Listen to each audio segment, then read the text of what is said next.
નમસ્તે મિત્રો, ધર્મ મનીષ પંડ્યા ઓફિશિયલ ચેનલ પર હું મનીષ પંડ્યા આપ સૌનું સ્વાગત કરું છું। મિત્રો, આજના વિડીયોમાં સાંભળીએ બુધવારની ત્રયોદશી એટલે કે બુદ્ધ પ્રદોષ વ્રતની વાર્તા। પ્રાચીન કાળની વાત છે। એક યુવાનના નવા લગ્ન થયા હતા। લગ્ન પછી પોતાની પત્નીને તેડવા માટે તે પોતાને સાસરે ગયો અને કહ્યું, હું મારી પત્નીને બુધવારના દિવસે જ અહીંથી લઈને મારા ગામ તરફ રવાના થઈશ। તે યુવાનને તેના સાસુ સસરા સાળા સાળી સૌએ ઘણો બધો સમજાવ્યો કે બુધવારે દીકરીને સાસરે વડાવવી કે પત્નીને પિયરથી તેડી લાવવી એ શુભ ગણાતું નથી। પણ તે યુવાન તો એકનો બે ન થયો। તેડી જઈશ તો બુધવારે, બીજા કોઈ વારે નહીં।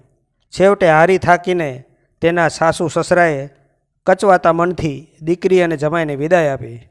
પતિ પત્ની બળદગાડામાં પોતાના ગામ તરફ જઈ રહ્યા હતા। જ્યારે ગામની બહાર નીકળી વગડામાં પહોંચ્યા ત્યારે પત્નીને પાણીની તરસ લાગી।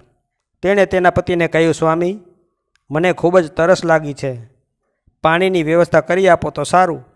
પતિ તેની પત્નીને ઝાડની નીચે બેસાડી દોરી અને લોટો લઈને પોતે પાણીની તપાસમાં નીકળી પડ્યો।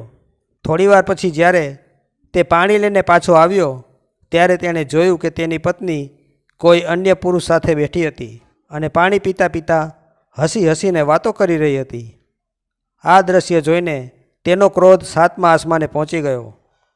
તેની આંખોમાંથી આગના તણખા ઝરવા લાગ્યા। તે પેલા પુરુષ સાથે ઝઘડો કરવા લાગ્યો, પણ તેના આશ્ચર્યની કોઈ સીમા ન રહી જ્યારે તેણે જોયું કે તે પુરુષ તો પોતાનો હમશકલ છે, હુબહુ પોતાની પ્રતિકૃતિ હતો। ઝઘડાને કંઈ થોડું તેડવું હોય। ત્યાંથી પસાર થતા લોકોની ધીમે ધીમે ભીડ જામવા લાગી। થોડી વારમાં સિપાહીઓ પણ ત્યાં આવી ગયા। સિપાહીએ આખી વાત જાણી તો તેમને પણ આશ્ચર્ય થયું। બંનેનો દાવો હતો કે આ સ્ત્રીનો પતિ હું છું। ત્યારે સિપાહીએ સ્ત્રીને પૂછ્યું, બોલ બેન, આ બેમાંથી તારો પતિ કોણ છે? સ્ત્રી બિચારી તો મૂંઝવણમાં મુકાઈ ગઈ, કેમ કે બંનેના ચહેરા અને બાંધો બધું જ એક સરખું હતું। આવી રીતે જાહેરમાં પોતાની તથા પોતાની પત્નીની આવી બેઇજ્જતી થતી જોઈને અસલ પુરુષની આંખમાં તો આંસુ આવી ગયા। તેને પોતાની ભૂલનો અહેસાસ થયો।